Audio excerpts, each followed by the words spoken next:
तो hello everyone, मैं आपका आकाश सर। तो आज है हमारा NCERT line by line series, that's for the first chapter. जो फर्स्ट चैप्टर लिविंग वर्ड है, आज जो है वो हमारा थर्ड क्लास है। इससे पहले कि अगर आपने 2 क्लासेस मिस किए हैं तो प्लेलिस्ट में हिंदी सेक्शन में आपको यूनिट 1 में जो पिछले 2 क्लासेस हैं वो आपको मिलेंगे। तो आज जो है थर्ड क्लास है। इससे पहले हमने ब्रीफ में जान लेते हैं कि क्या क्या डिस्कशन किया था हमने। तो पहले हमने क्या किया था कि ये जो प्री टेक्स्ट के पार्ट था वो हमने कंप्लीट किया, फिर बाद में अर्न्स्ट मेयर जी के बारे में पढ़ा। उसके बाद हमने लिविंग कैरेक्टर्स, जो लिविंग ऑर्गेनिजम्स को डिफाइन करते हैं, उन कैरेक्टर्स के बारे में हमने जाना। फिर हमने क्या किया कि एनसीईआरटी लाइन बाय लाइन पढ़ना हमने स्टार्ट किया हुआ था। तो हम बायोडाइवर्सिटी तक पढ़ चुके थे। उसके आगे की जो चीजें हैं वो हम इस वीडियो में जानेंगे। तो चलिए शुरू करते हैं।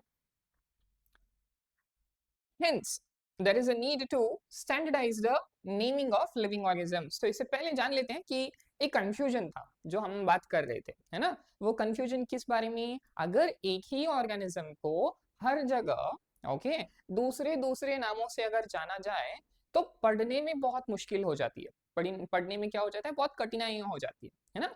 तो इसीलिए हम क्या करते हैं कि उस पर्टिकुलर ऑर्गेनिज्म को, जीव को जब हम स्टडी करते हैं, स्टडी करने के लिए एक जीव को थ्रू आउट द वर्ल्ड, पूरे दुनिया में एक ही नाम से जानना बहुत जरूरी हो जाता है ना। अगर वो आसान भाषा में हमें उस जीव को एक दूसरे व्यक्ति के साथ बताना है तो हम यूजुअली साइंटिफिक नाम का यूज नहीं करते हैं। हम क्या करते हैं, एक लोकल लैंग्वेज जो भाषा होती है उस जगह पे, उस भाषा उस नाम के द्वारा हम कम्युनिकेट करते हैं।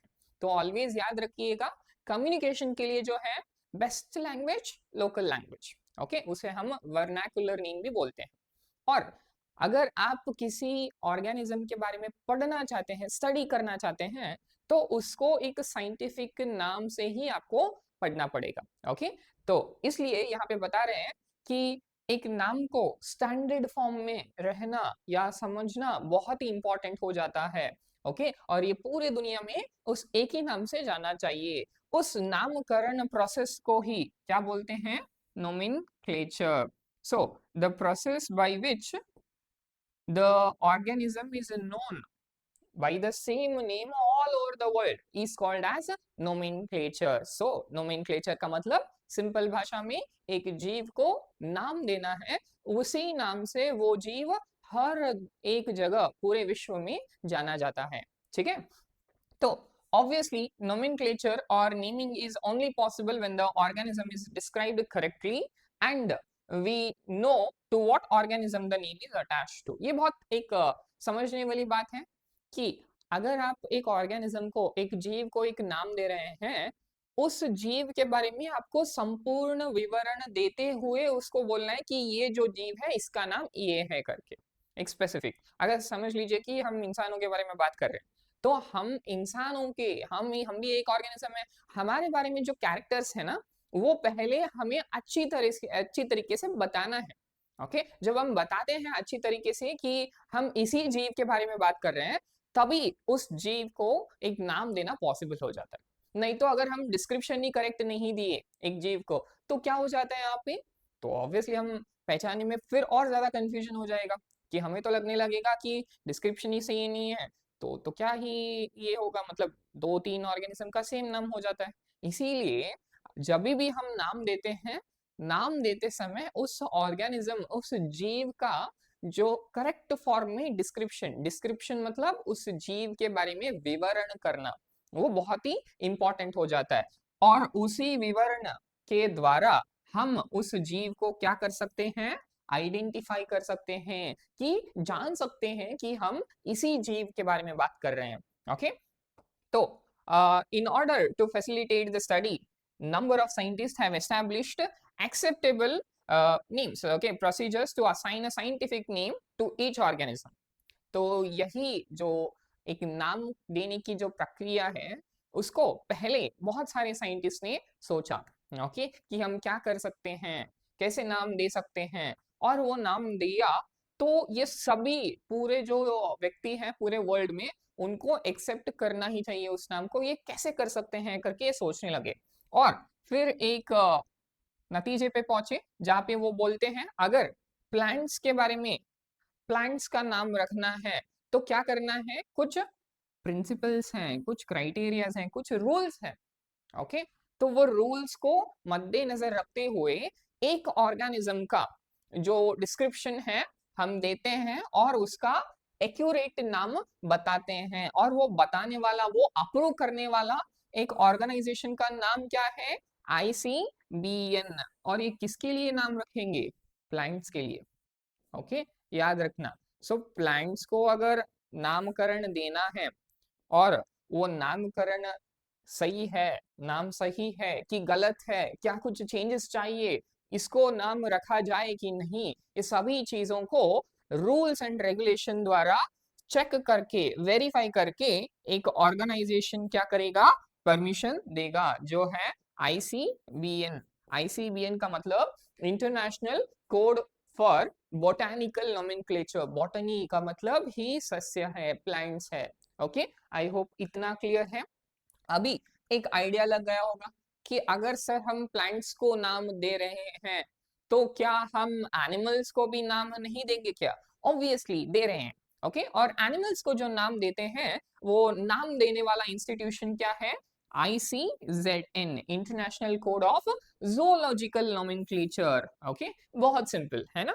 प्लांट्स को अगर नाम देना है तो कौन सा इंस्टीट्यूशन रिस्पॉन्सिबल है, कौन सा ऑर्गेनाइजेशन रिस्पॉन्सिबल है, ICBN, international code for botanical nomenclature. अगर एनिमल्स को नाम देना है तो कौन सा ऑर्गेनाइजेशन रिस्पॉन्सिबल है, ICZN, मतलब international code of zoological nomenclature.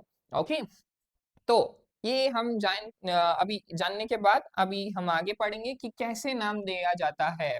Okay, the scientific names ensure that each organism, okay, has only one name। जो हम साइंटिफिक नेम देते हैं उस नेमिंग के द्वारा हमें ये बहुत मतलब एक पता चलेगा कि एक जीव को सिर्फ एक ही नाम से जानना चाहिए। ये बहुत इंपॉर्टेंट हो जाता है ना। जो भी साइंटिफिक नेम देते हैं एक जीव को, उसका एक ही नाम होना चाहिए, मतलब एक ही साइंटिफिक नेम होना चाहिए। ओके, आपने केमिस्ट्री में पढ़ा होगा क्वांटम नंबर्स के बारे में, है ना, principal quantum number, azimuthal quantum number, okay, magnetic quantum number और स्पिन क्वांटम नंबर, ये आप पढ़े होंगे, है ना। अगर पढ़े हैं तो ये आपको पता चलेगा कि जब भी हम दो एटम्स के बारे में बात करते हैं, दोनों एटम्स के चारों क्वांटम नंबर्स के वैल्यू कभी भी सेम नहीं हो सकते, है ना। एक पॉइंट आएगा, अगर even principal quantum number same है, अजीमुथल क्वांटम नंबर सेम है, मैग्नेटिक क्वांटम नंबर भी सेम है, तो क्या अलग होगा, स्पिन क्वांटम नंबर, है ना। वैसे ही एक जीवी का अगर जीनस सेम है, ओके, बाकी सब भी सेम है, बट क्या अलग हो सकता है, स्पीसीज का नाम। ओके, तो ये हम आगे पढ़ेंगे क्या है जीनस नेम, क्या है स्पेसिफिक एपिटाइट, ये सभी हम पढ़ेंगे। बट याद रखना कि एक ही जीव के दो नेम्स कभी नहीं हो सकते, मतलब दो साइंटिफिक नेम्स कभी नहीं हो सकते हैं।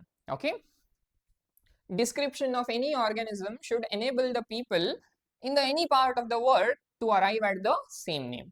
तो जब हम विवरण देते हैं एक जीव के बारे में और विवरण देने के बाद उस जीव का एक स्पेसिफिक नाम रखते हैं, तो वो जीव किसी भी दुनिया के किसी भी भाग में रहने दीजिए, जब भी उस जीव को देखते हैं तो एक पॉइंट पे आते हैं, हम बोलते हैं हाँ अरे ये तो डिस्क्रिप्शन लिखा हुआ है कि अगर उसके कलर ऐसे हैं, उसके बॉडी पे फर हैं, या फिर वो मैमल्स के अंडर आता है, वो एव्स के अंडर आता है, किसके अंडर आता है, और वो सभी उसके कैरेक्टर्स, मॉर्फोलॉजिकल कैरेक्टर्स हो गए हो, ओके, एनाटॉमिकल स्ट्रक्चर्स हो गए हो, ओके, सभी के बारे में अगर डिस्क्रिप्शन लिख के पब्लिश किया हुआ वर्क है, तो दुनिया के किसी भी जगह पे जो लोग हैं वो पहचान जाएंगे कि अगर हाँ, अगर ये सभी कैरेक्टर्स हैं तो वो ये जीव है, इस जीव के बारे में बात कर रहे हैं और उस जीव का नाम ये है करके, ये सभी हमको पता चल जाता है। कैसे पता चलेगा, जब डिस्क्रिप्शन सही मायने में अगर दिया गया हो, तो सभी जो लोग हैं दुनिया के किसी भाग में भी जो लोग हैं वो एक कॉमन नतीजे पे पहुंचेंगे कि इसका नाम क्या है करके।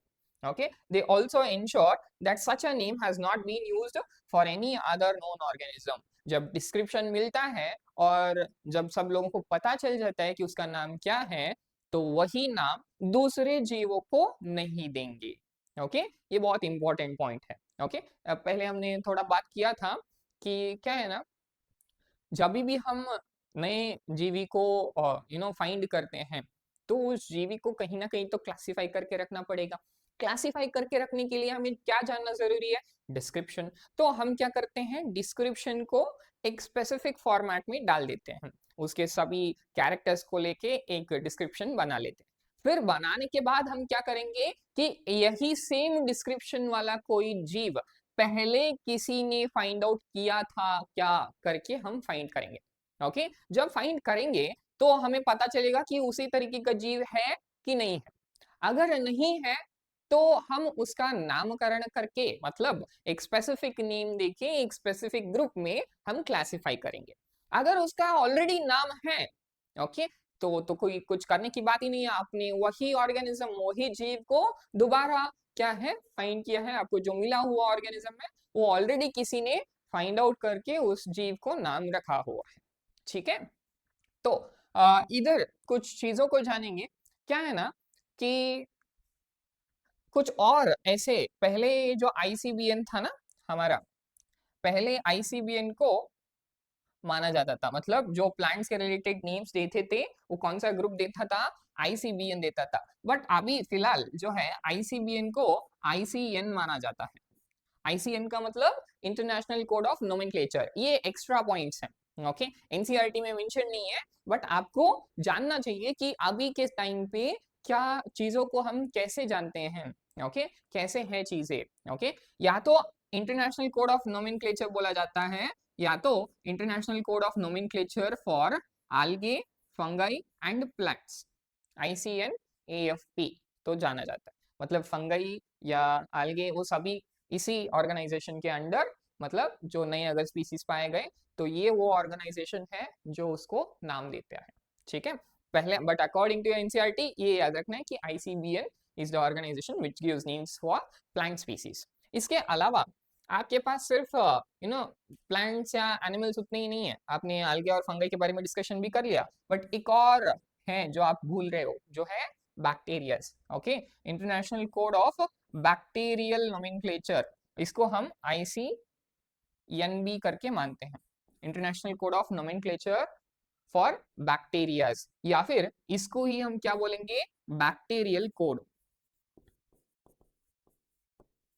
बट ये जो बैक्टीरियल कोड था ना, जैसे जैसे समय गुजरता गया हमें पता चला कि बैक्टीरियाज ही सिर्फ एकमात्र जीव नहीं है जो प्रोकैरियोटिक हैं। कुछ ऐसे भी algaes हैं, ओके, जैसे साइनोबैक्टीरियाज, ओके, जो हम ब्लू ग्रीन algae मानते थे, वो उनको भी कहाँ क्लासिफाई कर दिया था? किंगडम मोनेरा में क्लासिफाई कर दिया। तो इसीलिए आईसीएनबी को नेम चेंज करके क्या कर दिया गया? ICNP। एनपी मतलब international code of nomenclature for prokaryotes, P का मतलब प्रोकैरियोट्स। जो बैक्टीरियल कोड था उसको बदल के क्या कर दिया गया? Prokaryotic code. ओके, आई होप इतना क्लियर है सब लोगों को।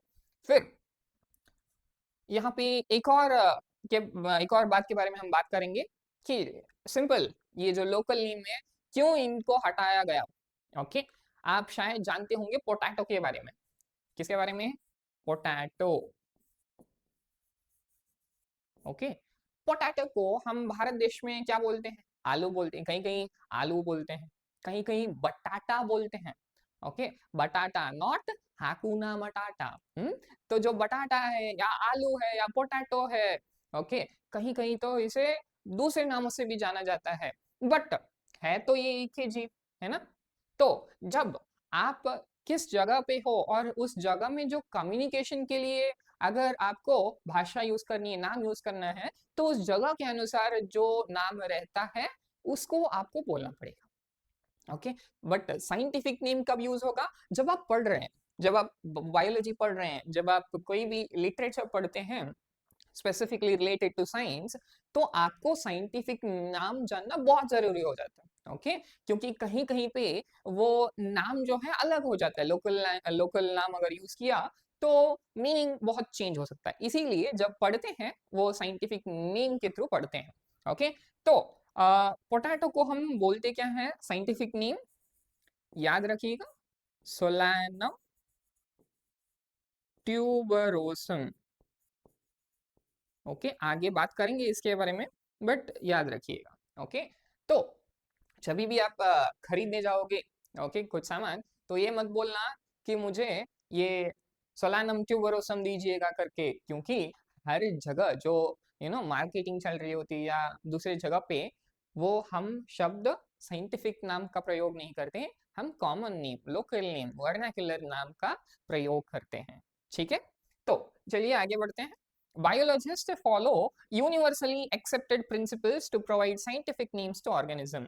तो हम जो बायोलॉजिस्ट हैं, जो नाम देने वाले हैं, ये सभी प्रिंसिपल्स को फॉलो करते हुए, रूल्स को फॉलो करते हुए हम क्या करेंगे, एक जीव को उसके अकॉर्डिंग, रूल्स के अकॉर्डिंग नाम देते हैं। Okay, each name has two components, मतलब एक साइंटिफिक नाम के दो भाग रहते हैं। अगर आपने यहाँ पे देखा है, तो मैंने बताया है कि पोटैटो को हम क्या बोलते हैं, सोलैनम ट्यूबरोसम। कितने नाम हुए यहाँ पे, कितने भाग हैं, दो। एक जो पहला सोलैनम करके मैंने लिखा है ना, ये पहला भाग है, और ट्यूबरोसम जो है वो दूसरा भाग है। ओके, जो सोलैनम है उसको जेनेरिक नेम बोला जाता है। क्या नेम, जेनेरिक नेम। ओके, मतलब किसी भी साइंटिफिक नेम का पहला शब्द जेनेरिक नेम बोला जाता है। या तो जेनेरिक नेम से जानते हैं, या तो जीनस नेम से जानते हैं। ओके, और ये दो जूस जो दो दूसरा भाग है, ओके, तो ये दूसरा भाग को हम किस नाम से जानेंगे, स्पेसिफिक एपिटाइट के नाम से जानेंगे। तो याद रखिएगा, साइंटिफिक नाम जब भी किसी ऑर्गेनिज्म को देते हैं, तो कितने नाम के देते हैं, दो नाम होने चाहिए, दो भाग होने चाहिए। वो दो नाम क्या है, पहला जो शब्द है वो शब्द क्या कहलाता है, जेनेरिक नेम कहलाता है, एंड दूसरा शब्द जो है उसे स्पेसिफिक एपिटाइट बोला जाता है। याद रखिए, पहला नाम जेनेरिक नेम, दूसरा नाम स्पेसिफिक एपिटाइट। तो एक ऐसे ही प्रश्न पूछता हूं, अभी देखिए, मानव जीव को हम क्या बोलेंगे, होमो सेपियंस। ये भी क्या है, साइंटिफिक नाम है। साइंटिफिक नाम में अभी कितने भाग हैं, कितने नाम हैं, यहाँ पे दो नाम है ना। अगर दो नाम है, तो पहला नाम मतलब होमो क्या हो जाएगा, जेनेरिक नेम हो जाएगा। जेनेरिक नेम तो बोला जा सकता है, या तो जीनस नेम बोला जा सकता है। और दूसरा भाग जो है सेपियंस, इसको क्या बोलते हैं, स्पेसिफिक एपिथेट बोलते हैं। याद रखिएगा, तो जब ये दोनों शब्द को मिलाएंगे, तब बनता है हमारा साइंटिफिक नेम। और जो नाम जो दिया है वो कितने शब्द के दिए हैं, दो शब्द के दिए हैं। इसी कारणवश हम इस सिस्टम को बाइनोमियल नोमेनक्लेचर बोलते हैं। बाइनोमियल नहीं, बाइनोमियल, दो नाम। ओके, दो नाम लेके नामकरण करने वाले सिस्टम को हम बोलेंगे बाइनोमियल नोमेनक्लेचर। आई होप याद आ जाएगा। ओके, बहुत सिंपल है, दो नाम, दो शब्द लेके हम क्या कर रहे हैं, नोमेनक्लेचर का मतलब नामकरण, नाम रखना। ओके, हम नाम रख रहे हैं, कितने नामों से, दो नामों से। पहला भाग जेनेरिक नेम, दूसरा नाम, दूसरा भाग स्पेसिफिक एपिथेट। ओके, आई होप इतना क्लियर है। और ये बाइनोमियल नोमेनक्लेचर को देने वाले व्यक्ति, पहली बार जो बाइनोमियल नोमेनक्लेचर है उसको इंट्रोड्यूस करने वाले व्यक्ति का नाम है कैरोलस लिनियस। ओके, आई होप इतना क्लियर है सब लोगों को। तो आगे समझते हैं, the binomial nomenclature was given by Carolus Linnaeus. ये इंपॉर्टेंट है, अंडरलाइन कर लीजिएगा। is being practiced by biologists all over the world. This naming system uses a two-word format, दो word format का use करके, okay, and it was found to be convenient, मतलब बहुत आसानी हो गई है दो नाम को यूज करके। इसके बारे में थोड़ा जानेंगे कि क्या है ना, पहली बार जब सिस्टम चालू हुआ था, मतलब जब ये नाम रखने की प्रक्रिया चालू हुई थी, तब पॉलिनोमियल सिस्टम था। ओके, कौन सा नॉमियल, पॉलिनोमियल। आप जो मैथ्स में पढ़ते हो ना, वो पॉलिनोमियल समझ लें, पॉली मतलब मिनी, पॉलिनोमियल, पॉलिनोमियल नोमेनक्लेचर। इसका मतलब ये है कि जब भी हम नाम देते थे एक जीव को, तब कितने नामों से वो जीव का नाम रखा जाता था? बहुत। ओके, 3 से अधिक, 4 हो सकता है। तो पॉली का मतलब ही यही बनता है कि बहुत सारे शब्दों को मिला के एक जीव का नाम रखा जाता था। ओके, तब ये बहुत कष्ट होने लगा। ओके, आपको शायद पता है ना? ये एक मूवी में आपने देखा होगा, आपका नाम क्या है पूछने पर क्या जवाब आता है? अय्यर, वेणुगोपाल अय्यर। मुत्तुस्वामी वेणुगोपाल अय्यर। ओके, पेरम्बतुल मुत्तुस्वामी वेणुगोपाल अय्यर, है ना? ये कितना बड़ा नाम हो जाता है, इससे आगे भी है ना? तो ये बहुत बड़ा नाम होने की वजह से याद रखने को उतना कन्वीनियंट नहीं होता था, उतना यूजफुल नहीं होता था। तो इस कारण के लिए पॉलिनोमियल सिस्टम को कैंसिल कर दिया गया। ओके, तब आता है ट्राइनोमियल नोमेनक्लेचर। ओके, क्या है? Trinomial, trinomial nomenclature. यहाँ पे शायद आपको नाम से ही अंदाजा पड़ गया होगा कि हम कितने शब्दों का यूज करके एक जीव का नाम रख रहे हैं? 3। ओके, 3 शब्द कौन से हैं? ये अगर जानना है कि ट्राइनोमियल सिस्टम कैसे हुआ था, तो आपको पता है पहला वर्ड तो हमेशा क्या होता है? जीनस होता है ना? जेनेरिक नेम, जेनेरिक नेम, पहला शब्द तो जेनेरिक नेम होता था। ओके, एंड दूसरा शब्द जो है स्पेसिफिक एपिटाइट, स्पेसिफिक एपिटाइट होता है। एंड जो तीसरा शब्द था, ओके, जो तीसरा शब्द था वो था इस स्पेसिफिक एपिटाइट का सब स्पीसीज का नाम। ओके, तो उसके अंदर कौन सा स्पीसीज है जानने वाला ही थर्ड जो है वो था सब स्पीसीज नेम। तो ये तो पॉलिनोमियल से तो बेहतर ही है, बट फिर भी जो हम सब स्पीसीज का नाम रखते थे वो बहुत कन्वीनियंट नहीं होता था बोलने में। ओके, और समझने में भी थोड़ा दिक्कत आ रहा होता था। इसका एग्जाम्पल अगर आप जानना चाहे, ओके, तो इसका एग्जाम्पल है होमो, मतलब याद रखिए होमो का मतलब जेनेरिक नेम, होमो सेपियन, सेपियन, मतलब ये जो ह्यूमन बींग्स हैं उनको पहले होमोसेपियन तो बोलते थे, ये तो हम सब जानते हैं, बट होमोसेपियन सेपियन बोला जाता था। तो this being an example of trinomial nomenclature. तो ये भी जब डिफिकल्ट होने लगा तो लोग क्या करने लगे, अरे 3 भी बहुत है भाई, हम क्या करेंगे? बाइनोमियल, 2 नाम का यूज करेंगे, ये सब स्पीसीज को हटा देते हैं। Okay, binomial nomenclature. So binomial nomenclature को देने वाले व्यक्ति कौन थे? Carolus Linnaeus. इन्होंने पहली बार बाइनोमियल नोमेनक्लेचर को, मतलब एक ऑर्गेनिज्म को 2 शब्दों को यूज करके नामकरण देने का सोचा। और इन्होंने क्या क्या इंक्लूड किया 2 नाम में? पहला तो जेनेरिक नेम, एंड दूसरा है स्पीसीज नेम या फिर स्पेसिफिक एपिटाइट।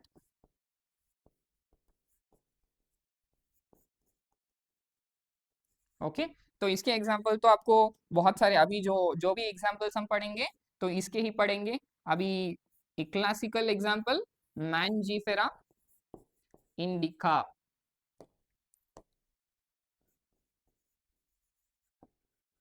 ओके, तो ये हम जो है 2 शब्दों को यूज करके एक जीव का नाम बता रहे हैं। सर ये इसका किसका नाम है sir? Mangifera indica. Mangifera indica mango का है। मैंगो को हम साइंटिफिक नेम में क्या बोलेंगे? Mangifera indica. ओके, आई होप इतना क्लियर है सब लोगों को। तो फिर से वापस चलते हैं। ओके, हाँ, तो यहाँ तक हुआ था क्योंकि दिस नेमिंग सिस्टम जो बाइनोमियल नोमेनक्लेचर है वो 2 वर्ड का फॉर्मेट है and it was found to be convenient, बहुत यूजफुल था हमारे लिए। Let us take the example of mango to understand the way of giving a name. तो जैसे कि अभी हमने बात किया था कि कैसे मैंगो का साइंटिफिक नेम मैंजीफेरा इंडिका है, वैसे ही अभी उसको ही हम एग्जांपल लेके कैसे एक जीव को नाम दिया जा सकता है, देखेंगे कुछ रूल्स को देखेंगे, ठीक है। Okay, the scientific name of mango is written as Mangifera indica. Okay, तो जैसे कि हमने बात किया था मैंगो का साइंटिफिक नेम मैंजिफेरा इंडिका है। Let us see how it is a binomial name, तो देखते हैं कैसे इसको बाइनोमियल नेम बोला जाता है। इन दिस मैंजिफेरा, तो इस जो मैंजिफेरा इंडिका है इसमें मैंजिफेरा जो है वो जीनस का नाम है। ओके, जो इंडिका है वो एक पर्टिकुलर स्पीसीज का नाम है। जो मैंगो है वो ही एक स्पेसिफिक स्पीसीज है, तो उसको कैसे नाम देंगे, मैंजिफेरा इंडिका, या फिर पर्टिकुलर स्पीसीज, या फिर उसको ही हम क्या बोलते हैं, स्पेसिफिक एपिटाइट बोलते हैं। क्या बोलते हैं, स्पेसिफिक एपिटाइट बोलते हैं। और ये जो है अभी जो हम बात करेंगे ये उसके रूल्स है, तो जानते हैं पहला रूल क्या बोलता है। पहला रूल हमसे ये बोलता है कि जब भी आप बायोलॉजी में नाम रखो, तो जब भी आप बायोलॉजी में नाम रखो, वो नाम जो है, ओके, जो बायोलॉजिकल नेम है, जो साइंटिफिक नेम है, वो नाम हमेशा लैटिन से डिराइव होना चाहिए। जो भी आप नाम रखेंगे, अभी मैंजिफेरा इंडिका है, ये किस भाषा से लिया हुआ है, ये लैटिन भाषा से लिया हुआ है। पहली इंपॉर्टेंट पॉइंट, पहला इंपॉर्टेंट रूल क्या है यहाँ पे, कि जब भी हम बात करते हैं किसी भी जीव के नाम के बारे में, साइंटिफिक नाम के बारे में, वो साइंटिफिक नाम किस भाषा का होना चाहिए, लैटिन भाषा, लैटिन में होनी चाहिए, याद रखना। ओके, और लिखावट इटैलिक्स की होनी चाहिए। बहुत सारे लोग यहीं पे कंफ्यूज करेंगे, लैटिन एक भाषा है, इटैलिक्स से लिखने की शैली है, it's a format of writing. Okay, italics का मतलब अभी स्लैंट फॉर्म में लिखते हैं ना। ओके, अभी फॉर एग्जांपल लैटिन ही अगर हम इस फॉर्म में लिख रहे हैं, ये जो हाफ ऐसे आड़ा लिख रहे हैं ना, उस वे ऑफ राइटिंग को, ओके, उसको ही हम क्या बोलेंगे, इटैलिक्स बोलेंगे। ओके, तो आई होप इतना क्लियर है सब लोगों को। इटैलिक्स का मतलब जो स्लैंट फॉर्म में राइटिंग है उसको इटैलिक्स बोलते हैं, जो भाषा है वो लैटिन होनी चाहिए। ओके, एंड ये इटैलिक्स में क्यों लिखते हैं वो बात करते हैं। दे आर लैटिनाइज्ड और derived from Latin irrespective of their origin, मतलब वो जो नाम जो है कहीं से भी किसी भी देश से नाम अगर दिए तो कोई प्रॉब्लम नहीं, कौन सा भी देश नाम दे सकते हैं, बट वो जो नाम है ना कौन से भाषा में ही होनी चाहिए, लैटिन भाषा। सर ऐसे क्यों, मतलब भारत में भी कहीं सारे ऐसे लैंग्वेजेस हैं, और थ्रू आउट द वर्ल्ड तो कितने भी सारे लैंग्वेज हैं, उन सभी लैंग्वेज को छोड़ के सिर्फ लैटिन लैंग्वेज में ही क्यों नाम दिया गया, ये प्रश्न तो आना चाहिए। पता है आपको नहीं आएगा, इसलिए मुझे आया। ओके, कि मैं ही पूछ रहा हूँ आपको कि क्यों साइंटिफिक नेम हमेशा लैटिन नाम से या लैटिन नाम में दिया जाता है, क्योंकि लैटिन जो है ये एक डेड लैंग्वेज है। ओके, कौन सा क्या माना जाता है लैटिन को, एक डेड लैंग्वेज। सर भाषा कैसे मर सकती है, अगर आपका प्रश्न है, लैटिन भाषा जो है कैसे मर सकती है, वो मरा नहीं है, लेकिन उसका उपयोग जो है वो ऑलमोस्ट कम है। इसी कारण के वश हमने क्या किया, जो साइंटिफिक नेम है उसको लैटिन भाषा में दिया है हमने। नहीं तो क्यों सर, अब बाकी सभी तो लैंग्वेज में भी बहुत सारे यूज तो कम ही होता है, तो उस नाम में क्यों नहीं दिया गया, बट स्टिल यूज में तो है ना वो बाकी सारे लैंग्वेजेस। ये लैंग्वेज ऐसा है तो जो ऑलमोस्ट इस जमाने में, इस एरा में है ही नहीं, ऑलमोस्ट मर चुका है, मतलब जो उसका उपयोग है वो ऑलमोस्ट कम है। इसी कारण की वजह से, इसी कारण की वजह से इस लैटिन भाषा में नाम दिया गया। सर दूसरे लैंग्वेज में दिए होते तो क्या हो जाता, कंफ्यूजन हो जाता, क्योंकि अभी समझो कि हम एक स्पेसिफिक लैंग्वेज में बोलने वाले लोग हैं, अगर कोई भी एक ऐसा शब्द बोल दिया जो हमारे भाषा में उसका अलग अर्थ है, तो अलग ही अर्थ निकलेगा ना, वो जीव का नाम थोड़ी ना कहलाएगा, है ना। इसी कारण के लिए ऐसे एक लैंग्वेज को चुना गया जिसका उपयोग अभी कोई नहीं करता, और जिसका अर्थ भी अगर कुछ है तो वो तो कोई लैंग्वेज यूज ही नहीं करता, तो कोई बुरा थोड़ी ना मानेगा, है ना। इसी कारण के लिए जो लैंग्वेज प्रिफर किया गया वो था लैटिन। सेकेंड पॉइंट ये है कि जो पहला शब्द है बायोलॉजिकल नेम में, वो किसको रिप्रेजेंट करता है, जेनेरिक नेम को रिप्रेजेंट करता है, और जो दूसरा भाग है बायोलॉजिकल नेम में वो किसको रिप्रेजेंट करता है, स्पेसिफिक एपिटाइट। ये तो बहुत सिंपल है ना। तो फर्स्ट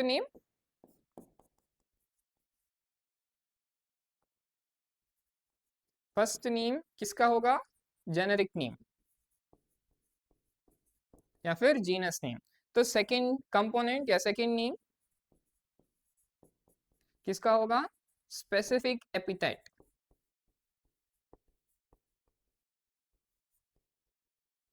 ओके, आई होप इतना क्लियर है। पहले के दो पॉइंट बहुत सिंपल है ना। लैटिन लैंग्वेज में हमें नाम देना है और नाम में कितने कंपोनेंट होने चाहिए? दो। पहला शब्द जीनस या फिर जेनेरिक नेम, दूसरा शब्द specific appetite. Third point, the both the words, जो वर्ड्स हैं, जेनेरिक नेम हो या स्पेसिफिक एपिटाइट हो, उन दोनों को अगर हाथ से लिखा गया, ओके, जो बायोलॉजिकल नेम है, जो साइंटिफिक नेम है, अगर उसको हाथ से लिखा गया, फॉर एग्जाम्पल होमो सेपियन लिखा गया, हाथ से लिखा गया, तो क्या करना चाहिए? हमें उसे अंडरलाइन करना चाहिए।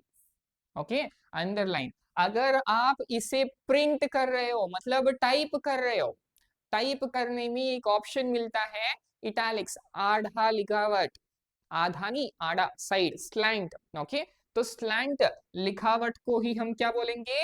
इटैलिक्स। सर ऐसे क्यों करना है? क्यों हमें अंडरलाइन करना है अगर लिखे, या क्यों हमें इटैलिक्स में ऐसे लिखना है? क्यों? क्योंकि जब भी हम अंडरलाइन करते हैं या फिर ओके इटैलिक्स में लिखते हैं, इन दोनों का मतलब, इन दोनों का अर्थ ये बनता है कि वो जो भाषा है वो लैटिन भाषा है। ओके, तो जब भी आप नाम लिखते हैं, बायोलॉजिकल नेम, कौन सा भी बायोलॉजिकल नेम हो, कौन सा भी साइंटिफिक नेम हो, ओके, आगे हम पढ़ेंगे बहुत सारे साइंटिफिक नेम्स के बारे में, तब याद रखिएगा ये रूल हमेशा फॉलो करना है। ठीक है? क्यों? क्योंकि वो दर्शाता है कि जो शब्द है वो लैटिन लैंग्वेज से लिया गया है। देन फर्स्ट वर्ड जो है एक बायोलॉजिकल नेम में, वो हमेशा कैपिटल होना चाहिए। Okay, first letter of genus must be always in capital letter, the first letter of specific epithet must be in small letter. ये बहुत इंपॉर्टेंट पॉइंट है। ओके, याद रखना है, जब भी हम साइंटिफिक नेम लिखते हैं, फर्स्ट वर्ड क्या रहता है? जीनस ही रहता है, बट हमेशा जीनस का फर्स्ट लेटर कैपिटल होना चाहिए। अगर यही यहाँ पे भी आप पहले भी अगर आप देखो तो मैंजिफेरा इंडिका हमने जो लिखा था, फर्स्ट वर्ड क्या है? Genus, second word specific appetite. तो जीनस का फर्स्ट लेटर जो है, यम जो है, वो क्या है? कैपिटल है। जीनस ये स्पीसीज का फर्स्ट लेटर क्या है? आई है, लेकिन कैसा है? स्मॉल लेटर है। तो ये फोर्थ हमारा पॉइंट है। ओके, यहाँ पे भी उन्होंने बताया कि इस एग्जाम्पल में आप देख सकते हो, मैंजिफेरा पहला पूरा शब्द जीनियस नेम है, जीनस शब्द का फर्स्ट लेटर कैपिटल है, यहाँ पे स्पेसिफिक एपिटाइट का फर्स्ट लेटर क्या है? स्मॉल है। आप पूछ सकते हो सर यहाँ तो इन लोगों ने अंडरलाइन नहीं किया, क्यों अंडरलाइन नहीं किया?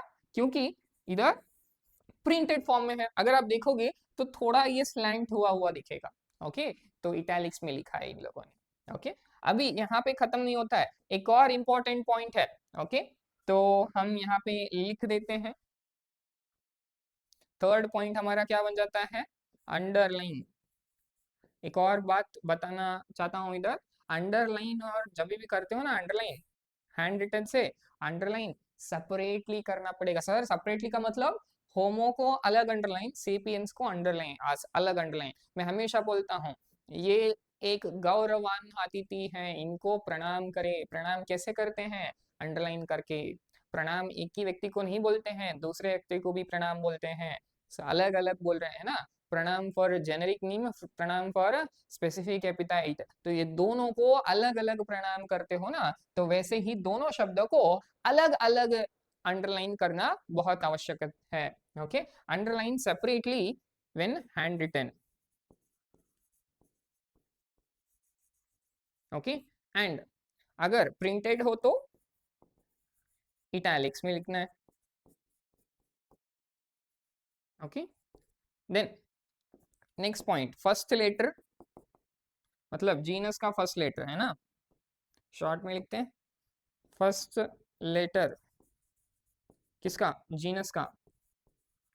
क्या होना चाहिए? कैपिटल।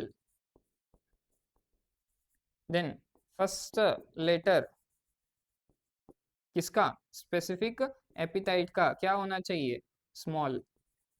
ओके, तो याद रखना। बट ये हमारा फिफ्थ पॉइंट है जो एनसीईआरटी आपसे छुपाता है। ओके, क्या है fifth point? Name of the author appears after the specific appetite. Specific appetite का मतलब क्या है? सेपियंस। तो सेपियंस लिखने के बाद जो व्यक्ति इस जीव का नाम दिया है उस व्यक्ति का नाम शॉर्ट फॉर्म में, मतलब abbreviated form. Okay, abbreviated form में क्या करना है? उस स्पेसिफिक एपिटाइट नाम के आगे लिखना है। ओके, ये बहुत इंपॉर्टेंट है। एंड क्या बताते हैं यहाँ? Name of the author. Sir वो तो साइंटिस्ट कहलाएंगे ना, ऑथर क्यों कहलाएंगे ना? याद रखना, पहले हमने कुछ बात किया था। ओके, एक जीव के बारे में तभी पता चलेगा जब उस जीव के बारे में संपूर्ण विवरण किया गया हो। विवरण मतलब लिखा गया हो। ऐसे तो बहुत सारे साइंटिस्ट मिलेंगे जो एक जीवी का नाम कुछ भी रख देते, तो कैसे पता चलेगा? लिखा हुआ चाहिए, लिख के हर जगह पे उसको पब्लिश करना चाहिए, तभी वो जो व्यक्ति है जो नामकरण किया है एक जीव का, सब लोगों को पता चलेगा। तो जब वो पब्लिश करेंगे तो उनको क्या करना पड़ेगा? लिखना पड़ेगा। और जो लिखे हुए व्यक्ति रहते हैं उनको क्या बोलेंगे? ऑथर ही तो बोलेंगे ना यार। तो इसीलिए जो व्यक्ति लिखने के द्वारा एक जीव को सभी लोगों को पहुंचाता है तो उस व्यक्ति को यहाँ क्या बोलेंगे? ऑथर बोलेंगे। ओके, इस व्यक्ति का नाम उस जीव के स्पेसिफिक एपिटाइट के आगे सामने लिखना पड़ेगा। यहाँ पे हमने लिखा लिन डॉट। सर लिन डॉट का मतलब याद रखना, कौन? बाइनोमियल नोमेनक्लेचर को देने वाले व्यक्ति का नाम क्या था? Carolus Linnaeus. तो उनका नाम, लिनियस का नाम, लिनियस जी का नाम शॉर्ट फॉर्म में लिन डॉट लिखा गया। कभी कभार क्या होता है, ओके, नाम बहुत शॉर्ट फॉर्म में भी लिखा जाता है। लिनियस जी का नाम तो कैसे लिखते हैं पता है? होमो सेपियंस के बाद सिर्फ यल डॉट भी लिखते हैं, उसको अंडरलाइन करने की जरूरत नहीं है। हाँ, सर ने बोला रेस्पेक्ट दो तो सभी को रेस्पेक्ट देना, नहीं, ऐसे नहीं, सिर्फ जेनेरिक नेम और स्पेसिफिक एपिटाइट को अंडरलाइन करना है आपको। ओके, तो ये 5 बहुत इंपॉर्टेंट रूल्स हैं जो आपको फॉलो करना है। ओके, ऑथर्स नेम कहाँ? After specific appetite. Sir specific appetite नहीं बोलेंगे, हम बोलेंगे आफ्टर बायोलॉजिकल नेम। वो भी सही है, क्यों? क्योंकि ये पूरा नाम ही क्या है? बायोलॉजिकल नेम है। तो बायोलॉजिकल नेम होने के बाद ऑथर्स नेम आएगा, ये भी सही है। आप ऐसे भी बोल सकते हो, या तो फिर सिंपल भाषा में स्पेसिफिक एपिटाइट के नंतर, स्पेसिफिक एपिटाइट के बाद ऑथर नेम आता है, ऐसे बोले तो भी करेक्ट होता है। ठीक है, आई होप इतना क्लियर है। ओके, उन्होंने यहाँ पे बताया कि मैंजिफेरा इंडिका लिन डॉट, मैंजिफेरा इंडिका एक साइंटिफिक नेम है, साइंटिफिक नेम के बाद क्या आता है? Author's name in short form, okay, abbreviated form. Okay, it indicates that species was first described by Linnaeus. अगर दूसरे व्यक्ति का नाम हो तो उसका मतलब क्या है? उस जीव के बारे में जो डिस्क्रिप्शन दिया है उस व्यक्ति का नाम है वो, इतना ही। ओके, आगे जाके आपको बहुत सारे, अभी तो फिलहाल उनके जमाने में थोड़ी स्पीसीज डिस्कवर होते हैं, आज के जमाने में तो 1.7 to 1.8 मिलियन स्पीसीज हैं, तो सबको उन्होंने थोड़ी ना फाइंड किया। तो जो जो फाइंड करते गए, जो जो व्यक्ति फाइंड करते गए, उनका नाम होमोसेपियंस हो तो उसके बाद आएगा, मतलब एक साइंटिफिक नेम के बाद आएगा। जो नाम रहेगा वो नाम के आखिर में ऑथर नेम आएगा। आई होप इतना क्लियर है। Okay, next, since it is nearly impossible to study all the living organisms, it was necessary to devise some methods to make this possible. तो सभी लिविंग ऑर्गेनिजम्स के बारे में स्टडी करना तो बहुत ही इम्पॉसिबल टास्क है, क्योंकि इतने सारे जीव है ना, तो कैसे स्टडी करोगे आप? तो इसीलिए क्लासिफिकेशन करना बहुत ही इंपॉर्टेंट हो गया था। ओके, इसके ऊपर एक प्रश्न आ सकता है, डेफिनेशन, सीधा डेफिनेशन के ऊपर। क्लासिफिकेशन क्या है? Okay, classification is the process by which anything is grouped into convenient categories based on some easily observable characters. बहुत ही straightforward question. Okay, which among the following is a process by which anything is grouped into convenient categories by observing some characters, observable characters. तो याद रखना क्या है ना कि आप पहले तो पढ़ा था हमने नोमेनक्लेचर, फिर बोला था आइडेंटिफाई करने के लिए डिस्क्रिप्शन करना पड़ेगा। डिस्क्रिप्शन का मतलब क्या है? कैरेक्टर्स लिखना पड़ेगा। तो सर आइडेंटिफिकेशन हो गया। तो हम इसको आइडेंटिफिकेशन बोल देंगे, क्लासिफिकेशन क्यों बोलेंगे? आप सिर्फ कैरेक्टर्स देख के अगर आइडेंटिफिकेशन मार्क करके आए तो गलत है। यहाँ पे क्लियरली बता रहे हैं कि हम कैरेक्टर्स को तो देख ही रहे हैं, देखने के बाद उस जीव को एक ग्रुप में रख रहे हैं, मतलब क्लासिफाई कर रहे हैं। ओके, आपको अगर प्रश्न पूछा गया कि हम क्या कर रहे हैं, the process of identifying an organism based on the characters, वो आइडेंटिफिकेशन हो गया हो, मतलब रिकॉग्नाइज, या अगर आप उसे पहचानना चाह रहे हो तब बन जाता है आइडेंटिफिकेशन। आप कैरेक्टर्स को देख के एक जीव को किसी एक ग्रुप में रख रहे हो तब बन जाता है classification. Okay, then for example we easily recognize groups such as plants, animals, dogs, cats, insects, ये तो हमें पता चल ही जाता है। The moment we use any of these terms we associate certain characters with the organism in that group। Okay, तो obviously जब भी हम इन नामों को लेते हैं तो आपके मन में एक चित्र आ ही जाता है कि वो क्या है करके। तो एनसीईआरटी ये है आपका, एनसीईआरटी का जोक क्या है, जब भी what image do you see when you think of a dog. Okay, ये एनसीईआरटी पूछ रहे हैं कौन सा चित्र आपके दिमाग में आएगा जब आप एक कुत्ते के बारे में सोचते हो, कुत्ता, डॉग, है ना। तो यहाँ पे बता रहे हैं ऑब्वियसली आपके मन में तो कुत्ते का ही इमेज आएगा, the image that you see will be of a dog but not of a cat, है ना। ये जोक था, है बहुत ही सिंपल, बहुत ही विचित्र सा जोक है एनसीईआरटी का, है ना। तो सिर्फ डॉग्स के बारे में उतना ही नहीं, जब भी आप किसी भी जीव के बारे में बात कर रहे हैं आपके माइंड में ऑलरेडी प्रिंट हुआ रहता है कि वो जीव कैसा दिखता है। आप सोच के देखो, जब भी मैं कुछ बोलता हूँ कैमल, तो आपके मन में ऑलरेडी कैमल का चित्र आया होगा। ऑब्वियसली आपने डायरेक्टली तो देखा नहीं होगा बट कहीं ना कहीं तो देखा होगा, जब आपके माइंड में ऑलरेडी फिक्स हुआ रहता है कि हाँ वो जीव कैसा दिखता है, उसके बारे में पूरा बताते चले जाओगे, है ना। अगर मैं बोलूँ बैट, चमगादड़, तो आपको फिर से एक इमेज माइंड में आ रहा होगा। जब मैं बोलता हूँ वेल, जब मैं बोलता हूँ शार्क, जब मैं बोलता हूँ हेबिस्कस फ्लावर, तो ये सभी चीजें आपके माइंड में ऑलरेडी आ रहे होते हैं। ओके, वही चित्र आएंगे बट दूसरे के चित्र नहीं आएंगे, ऑब्वियस सी बात है। ओके, तब वो बताते हैं now if we have to think of Alsatians, it's a form of dog, it's a breed of dog. Okay, तो ऑब्वियसली हमको पता चल जाता है कि ये क्या है, it's a breed of dog. ऐसे ही similarly suppose we were to think of mammals, अगर मैमल्स के बारे में सोचना था तो obviously you would think of any animal that will be having external years and body hairs. तो जब भी हम मैमल के बारे में बात करते हैं तो ऑब्वियसली आपके मन में, आपके माइंड में कुछ कैरेक्टर्स नजर आएंगे जैसे कि hairs, okay, on the body, body hairs. Second point आपको याद आएगा कि एक्सटर्नल ईयर्स है। ओके, तो जो ये फर्स्ट ईयर के स्टूडेंट्स हैं वो पॉइंट ये लिख सकते हैं, बट ऑलरेडी जो सेकेंड ईयर के स्टूडेंट्स हैं या फिर जो ड्रॉपर्स हैं उनको ये बहुत, इसके अलावा भी आपको पता होना चाहिए कि जब भी हम मैमल्स का बात करते हैं, मैमल के कैरेक्टर क्या क्या है वो बताएं तो दो हैं, पहले तो वो दो लिख लेते हैं, क्या है, एक्सटर्नल ईयर्स। सर क्यों सर, एक्सटर्नल ईयर तो एम्फीबिया में भी होता है, फ्रॉग में भी होता है, अरे रेप्टिलिया में भी होता है, एग्स में भी होता है। नहीं बाबा, एक्सटर्नल ईयर नहीं होता है, टिम्फैनम होता है। ओके, ऐसे जो कान के पर्दे हैं, ये पर्दे आपको सिर्फ उन्हीं जीवों में देखने को मिलेगा जो मैमल्स हैं। ओके, मैमल्स के अलावा जो बाकी ग्रुप्स हैं उनमें एक्सटर्नल ईयर पिन्ना नहीं होता है। ओके, उनमें सिर्फ टिम्फैनम होता है जिसकी वजह से वो सुन सकते हैं। उसके अलावा सेकेंड पॉइंट बताते हैं कि presence of the body hair,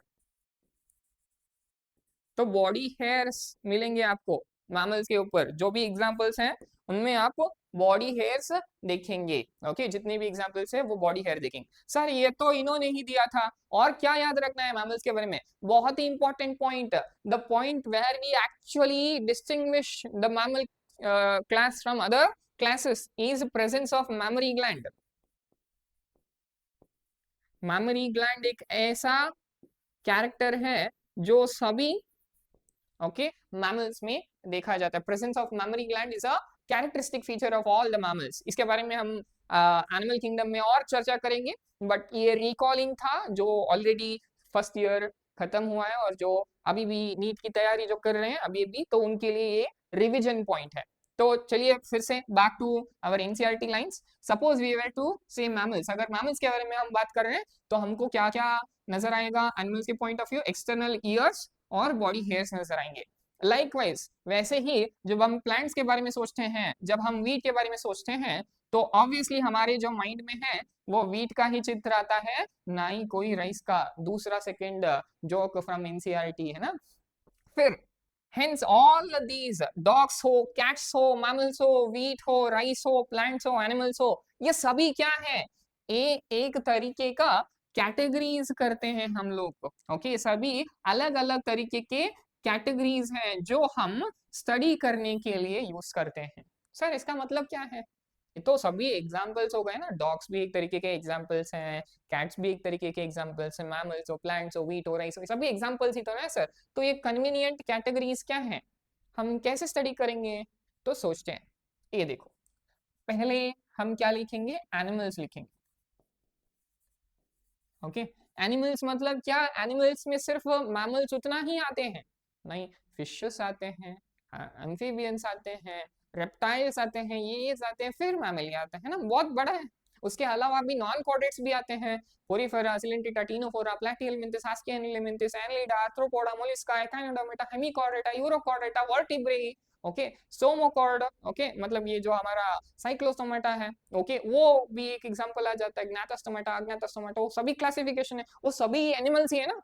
animals अगर बोला जाए तो एक बहुत बड़ा एरिया बन जाता है, एक बहुत बड़ा वाइड चीजें, सभी तरीके के एनिमल्स आ जाते हैं उसमें। बट इसमें स्पेसिफिकली आप किस बारे में, कौन से ग्रुप के बारे में बात कर रहे हैं? मैमल्स। अगर मैमल्स बोले तो मैमल्स में भी बहुत सारे एग्जांपल्स आते हैं, बट अभी हम किसके बारे में बात कर रहे हैं? डॉग के बारे में बात कर रहे हैं। तो डॉग भी एक तरीके का क्या है? मैमल्स। तो अभी सोचो, तो क्या मैं जब डॉग बोलूंगा तो क्या सभी एनिमल्स उसमें इंक्लूड होंगे? एनिमल्स छोड़ ही दो आप, क्या जब मैं डॉग बोलूंगा सभी मैमल्स डॉग के अंदर आएंगे क्या? नहीं। जब मैं मैमल बोलूंगा तो मैमल में आने वाले सभी जीव मैमल्स के अंडर आएंगे, अंडर आएंगे, है ना। हाँ, ऐसे ही एक क्या बन जाता है? एक कैटेगरी बन जाता है। एनिमल एक कैटेगरी, मैमल्स एक कैटेगरी, डॉग एक कैटेगरी, तो ये सभी क्या बन जाते हैं? कैटेगरीज बन जाते हैं। वो साइंटिफिक टर्म जो हम इन कैटेगरीज को जो देते हैं वही क्या है? टैक्सा। सर एनिमल्स क्या है तो फिर? टैक्सा है बेटा। मैमल्स क्या है? टैक्सा है। सर डॉग क्या है? टैक्सा है। तो ये सभी जो चीजें हैं वो सभी टैक्सा ही है। बट हम जो टैक्सा के बारे में बात कर रहे हैं ये सभी अलग अलग लेवल पे आते हैं। वही यहाँ पे एनसीईआरटी बता रहे हैं, here you must recognize that, आपको समझना चाहिए कि जब भी हम टैक्सा के बारे में बात कर रहे हैं, ये टैक्सा जो रहते हैं अलग अलग लेवल पे देखा जाता है। प्लांट भी एक तरीके का टैक्सा ही है, वीट भी एक टैक्सा ही है, लेकिन प्लांट्स के अंदर, प्लांट्स में तो बहुत सारे प्लांट्स आते हैं, उसके अंदर वीट आता है। तो प्लांट एक टैक्सा है, वीट भी एक टैक्सा है, लेकिन ये दोनों अलग अलग लेवल पे आते हैं। वैसे ही एनिमल्स, मैमल्स, डॉग्स, ये सभी ही क्या है? ये सभी ही आपको टैक्सा बोलते हैं, लेकिन ये टैक्सा जो है अलग अलग लेवल पे है। इधर टैक्सा, ये भी टैक्सा, ये भी टैक्सा, लेकिन ये सभी अलग अलग लेवल पे टैक्सास हैं। ओके, ये बहुत ही ट्रिकी क्वेश्चन बन सकता है यहाँ इस पार्ट से। क्या क्या ट्रिकी क्वेश्चन पूछ सकते हैं कि animals, mammals, dogs, are they all taxa? If yes, then they are the taxas that are represented, okay, they are represented taxa at dash level, at कौन सा level, okay, at different level will be the answer. ठीक है, तो आगे हम समझेंगे ये सभी, एक इतना इंफॉर्मेशन जो था क्लासिफिकेशन रिलेटेड के था। अभी जो कैरेक्टर्स हमें पता चलते हैं एक लिविंग ऑर्गेनिजम्स के बारे में, उसके बेसिस पे हम क्या करेंगे, डिफरेंट टैक्सा में डिवाइड करेंगे, ग्रुप करेंगे, ओके, उसी प्रोसेस ऑफ क्लासिफिकेशन को टैक्सोनॉमी बोलते हैं। तो जो कैरेक्टर्स हैं एक प्लांट्स के, जो कैरेक्टर्स हैं वो कैरेक्टर्स जान के, वो कैरेक्टर्स को समझ के हम क्या करेंगे, एक प्राणी को, एक सस्य को, ओके, एक जीव को, कौन से भी एक लिविंग ऑर्गेनिजम्स को एक ग्रुप में क्लासिफाई करते हुए जाएंगे। और जो क्लासिफिकेशन कर रहे हैं ना based on their characters, okay, वैसे ही उसको ही, ओके, अलग अलग ग्रुप में, ओके, क्लासिफाई ऐसे ही जो हमारे मर्जी है उसके अनुसार क्लासिफाई नहीं करेंगे, एक स्पेसिफिक ग्रुप बना के उस ग्रुप के अंदर क्लासिफाई करेंगे। वही जो क्लासिफिकेशन करते हैं एक स्पेसिफिक ग्रुप के अंदर, उसको ही हम बोलते हैं टैक्सोनॉमी। हाँ, क्लासिफिकेशन क्या था, एक ग्रुप में ऑर्गेनिजम्स को रखना है बेस्ड ऑन कैरेक्टर्स, उसको क्लासिफिकेशन बोला जाता है। बट वही क्लासिफिकेशन एक स्पेसिफिक रैंक में, एक स्पेसिफिक टैक्सा में अगर हम ग्रुप करते हुए जाएंगे तो वो जो पूरा क्लासिफिकेशन का प्रोसेस जो है उसको टैक्सोनॉमी बोला जाता है। ओके, इसमें क्या क्या हम कैरेक्टर्स कंसिडर करेंगे, एक्सटर्नल एंड इंटरनल स्ट्रक्चर, बाहर कैसे दिखता है एक जीव, कैसे दिखता है हमारे सामने, वो एक्सटर्नल कैरेक्टर्स जिसे हम मॉर्फोलॉजिकल कैरेक्टर्स बोलते हैं, internal structures, okay, anatomical structures along with the structure of cell. Structure of cell का मतलब क्या है कि क्या वो प्रोकैरियोटिक है, क्या वो यूकैरियोटिक है, ये सभी हम कंसिडर करते हैं। डेवलपमेंट कैसे होता है उसका वो भी देखते हैं। Okay, next, development process and ecological information of organisms are essential and forms the basis of modern taxonomic studies। तो जो टैक्सोनॉमी के बारे में हम पढ़ते हैं ये सभी चीजों को जान के हम पढ़ते हैं। Hence, characterization, identification, classification, nomenclature, ये सभी चारों के चारों क्या बनाते हैं, they are the basic to taxonomy. ये सभी क्या है, बेसिक टू टैक्सोनॉमी है। कौन से चीजें, कैरेक्टराइजेशन मतलब पहले आप एक जीवी के कैरेक्टर्स के बारे में पढ़ेंगे, जानेंगे, जानने के बाद उसको क्या करना चाहेंगे आप, कैरेक्टर्स जान के आइडेंटिफाई करना चाहेंगे। You will identify whether the organism is priorly described और नॉट, पहले किसी ने इसके बारे में लिखा है कि नहीं, आप आइडेंटिफाई करोगे। आइडेंटिफाई करने के बाद क्लासिफिकेशन करोगे। ओके, एक स्पेसिफिक ग्रुप में है करके पता चलता है। अगर कोई भी जीव एक स्पेसिफिक ग्रुप में पाया नहीं गया तो आप क्या करेंगे, उसे उसका एक नाम देंगे। किस भाषा में नाम देंगे, लैटिन भाषा में। तो जो नाम देने की प्रक्रिया है उसको ही हम क्या बोलेंगे, नोमेनक्लेचर। तो ये चारों के चारों क्या क्या, characterization, identification, okay, classification, nomenclature, ये चारों मिलके जो टैक्सोनॉमी का बेस बनाते हैं। ये टैक्सोनॉमी पूरा इन्हीं चार चीजों से मिलके बना हुआ है। ओके, टैक्सोनॉमी जो है ये मानव को कुछ नया नहीं है। ह्यूमन बींग्स जो है बहुत पहले से ही ये जीवों को बांटने में, मतलब क्लासिफाई करने में बहुत पहले से ही निपुण थे। They were very much interested in classifying the organisms, बहुत ही इंटरेस्टेड थे। सर क्यों, सर ऐसे क्यों, क्या क्लासिफाई तो क्या करते थे, किसके बेसिस पे करते थे, क्या उनके रंग, जीवों के रंग, हाव भाव, डंग, एक्सटर्नल कैरेक्टर्स, इंटरनल कैरेक्टर्स, किसके बेसिस पे करते थे, कुछ भी नहीं। अगर वो ऑर्गेनिज्म हमको यूज है, अगर हमरे को वो ऑर्गेनिज्म यूज है तो उसको एक यूजफुल ऑर्गेनिज्म के तौर पे रख देते थे, जो यूजफुल नहीं है उसको साइड रख देते थे, हुआ खत्म।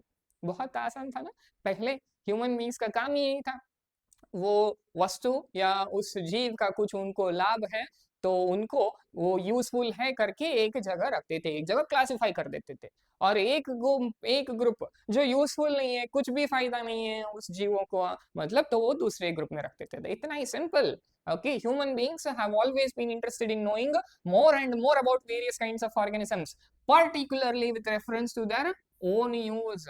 मतलब खुद के यूज के लिए जो भी हम वो कर सकते थे उन्होंने किया। पहले दिनों में ह्यूमन बींग्स, ओके पहले जो ह्यूमन बींग्स थे they needed to find sources, क्यों? खाना पीना रहना, ओके कपड़े पहनना और रहने की जगह, ये तीन चीजें उनको बहुत जरूरत थी, खाना शेल्टर और क्लॉथ, ये तीन चीजों के लिए, इन्हीं तीन चीजों के नीड्स के लिए वो क्या करते थे, हेंस बहुत ही important line, the earliest classifications were based on the uses of various organisms। ये अगर आप कहीं पढ़ रहे हो तो रेगुलरली जो मॉक टेस्ट होते हैं उनमें ये प्रश्न जरूर आता है कि अर्ली सिस्टम ऑफ क्लासिफिकेशन जो है वो किस बेसिस पे किया जाता था, वो यूजर्स के बेसिस पे किया जाता है। Okay human beings since long not only interested in knowing more about different organisms of their kinds, but उसके अलावा उनके बीच में संबंध क्या थे वो जानने में भी इनको बहुत इंटरेस्ट था। मतलब एक ऑर्गेनिज्म तो क्लासिफाई करके चलो एक जगह रख दिया, दूसरा ऑर्गेनिज्म इस जगह रख दिया, बट वो दो जीवों के बीच में कनेक्शन क्या है ये फाइंड आउट करने में भी ह्यूमन बींग्स को एक बहुत क्यूरियोसिटी था। ओके सिर्फ एक ऑर्गेनिज्म नहीं, मतलब अगर प्राणी कोई प्राणी है जो एक सेम तरीके के कैरेक्टर्स कोई दूसरा प्राणी एग्जिबिट करता हो, तो ये मनुष्य में एक क्वेश्चन ऑलवेज आता था कि उन दोनों के बीच में ऐसे संबंध क्या है जो उन दोनों को एक ही थोड़ा बहुत सिमिलर बनाता है, ये जानने की भी क्यूरियोसिटी किन में इंक्रीज हो गई, ह्यूमन बींग्स में। ओके तो जब हम वैसे स्टडी करने लगे, मतलब दो जीवों के रिलेशन के बारे में, रिलेशन का मतलब वो रिलेशन नहीं रहे, मतलब वो कैसे संबंध है एक दूसरे से, वैसे स्टडीज को, okay this branch of study in which people और human beings started finding the relationship between the two species, two different kinds of organism, उस ब्रांच को सिस्टमैटिक्स बोलते हैं। ओके और ये जो सिस्टमैटिक्स है ये भी पहले लैटिन भाषा में सिस्टेमा करके बोला जाता था, तो लैटिन भाषा में जो सिस्टमा है वो हमारी भाषा में ओके सिस्टमैटिक्स के नाम पे जाना जाता है। नाम ही है सिस्टमैटिक, मतलब डिसिप्लिन, एक सिस्टमैटिक अरेंजमेंट जो करते हैं ना ऑर्गेनिजम्स को based on their relationship with other organisms, evolutionary relationship between the other organisms, उसी ब्रांच को हम सिस्टमैटिक्स बोलते हैं। यहाँ पे बता रहे हैं देखिए, ये लैटिन भाषा है सिस्टेमा, ओके जिसका मतलब है सिस्टमैटिक अरेंजमेंट ऑफ ऑर्गेनिजम्स, इसको ही हम सिस्टमैटिक्स बोलते हैं या सिस्टेमा। ओके पहली बार सिस्टमैटिक्स का शब्द, ओके लैटिन में क्या नाम था इसका, सिस्टेमा, तो ये सिस्टमा का शब्द का उपयोग ओके पहली बार ओके कैरलस लिनियस साहब ने उनके किताब में, ओके उनका किताब का नाम सिस्टमा नेचुरे था, ओके सिस्टमा नेचुरल में यूज किया। तो यहाँ पे दो चीजों को आपको याद रखना है, कैरलस लिनियस जो थे ओके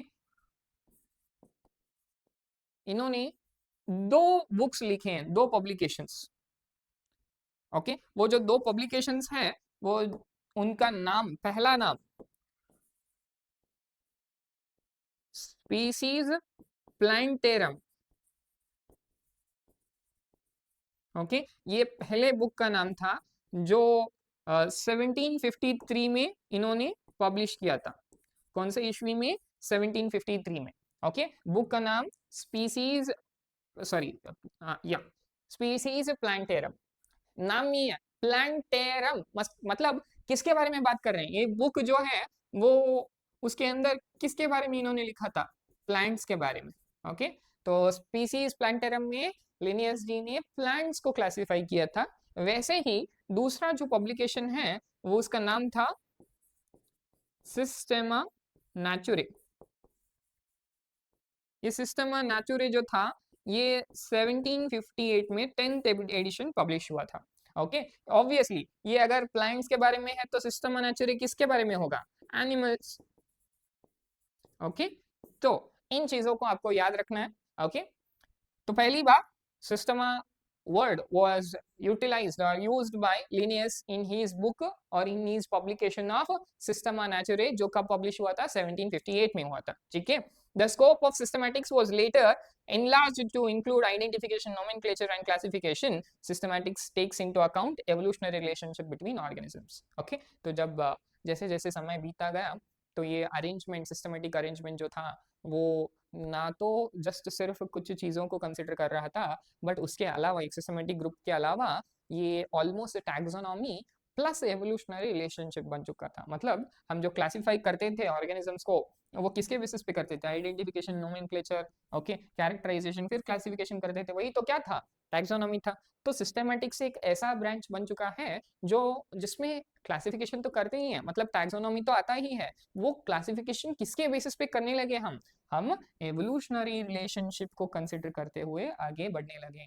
मतलब अगर दो जीव बहुत क्लोजली रिलेटेड हैं, तो वो दोनों जीव का कोई एक ऐसा कनेक्टिंग फैक्टर होता है, मतलब एक ऐसा जीव होता है, वो इवॉल्व होके, मतलब ये जो जीव है ना, ये इवॉल्व होके ये दो डिफरेंट तरीके के जीव बनते हैं। तो इन दोनों का कुछ ना कुछ तो कनेक्शन है, बट वो कैसा कनेक्शन है, ये दोनों कहाँ पे कॉमन थे करके जब फाइंड आउट करते हैं ना, जब एक ऑर्गेनिज्म के बारे में पता चलता है कि उस ऑर्गेनिज्म से दो अलग अलग जीव आए हैं करके जब पता चलता है, वो भी हम सिस्टमैटिक्स में पढ़ने लगे और उसके बेसिस पे जीवों को क्लासिफाई करने लगे।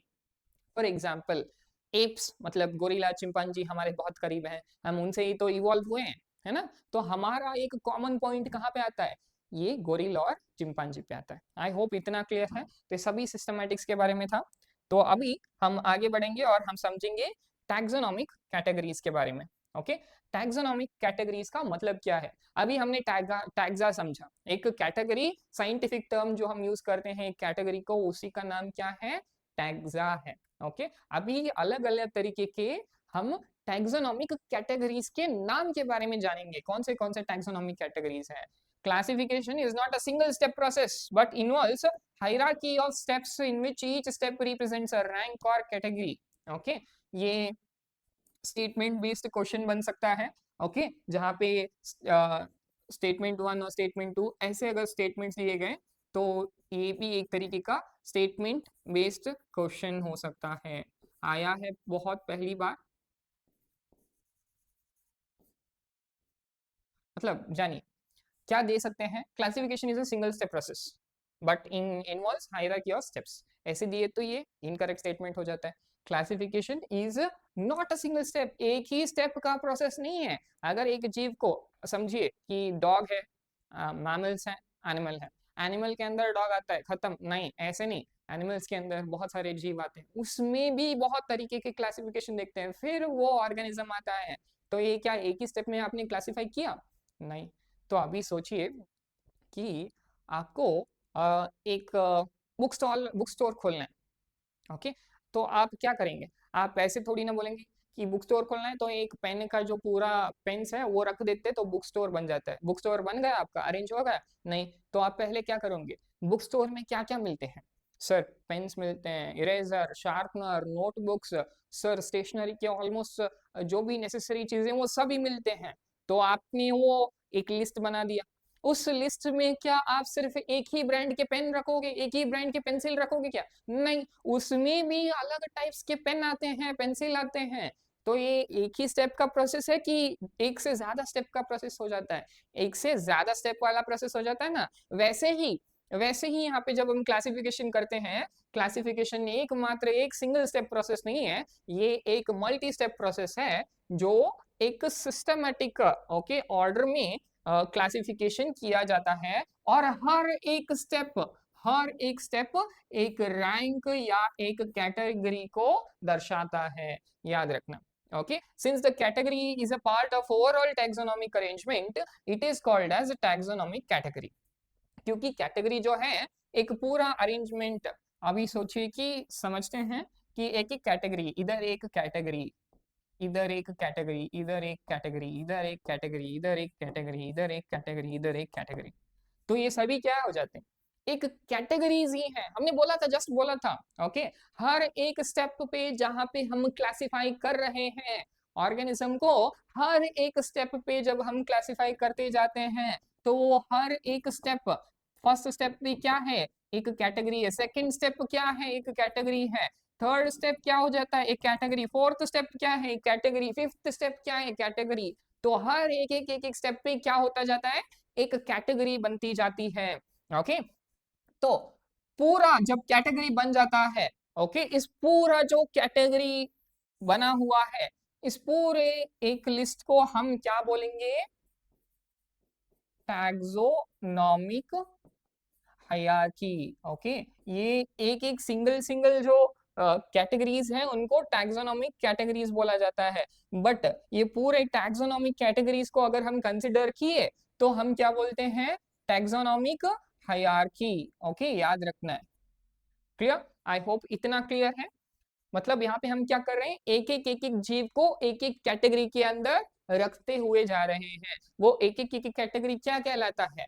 Taxonomic category. और ये सभी इंक्लूडिंग क्या बोलते हैं हम? Okay, taxonomic hierarchy. Okay, then each category, एक एक category referred to as unit of classification. तो हर एक कैटेगरी को हम यूनिट ऑफ क्लासिफिकेशन बोलते हैं। In fact represent a rank and it's commonly termed as taxon. तो इसको हम एक टैक्सॉन बोल सकते हैं। वैसे प्लूरल क्या होता है? टैक्सा होता है। Okay, singular form taxon. Okay, singular एक कैटेगरी क्या बोलेंगे? टैक्सॉन। ये क्या है? एक टैक्सॉन। ये क्या है? एक टैक्सॉन। ये क्या है? टैक्सॉन। टैक्सॉन का मतलब क्या है?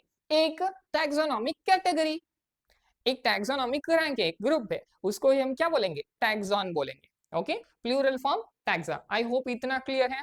ये सभी क्या है? अगेन मैं पहले बताता हूँ, ये एक कैटेगरी है।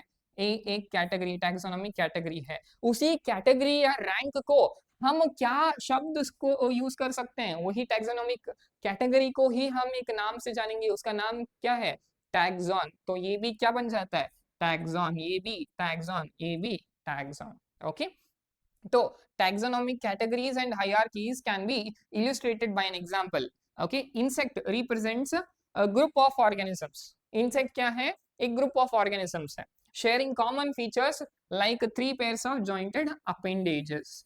ये बहुत इंपॉर्टेंट है। ओके, क्यों? क्योंकि ये आपके सेकेंड ईयर वाले और ड्रॉपर्स जानते हैं।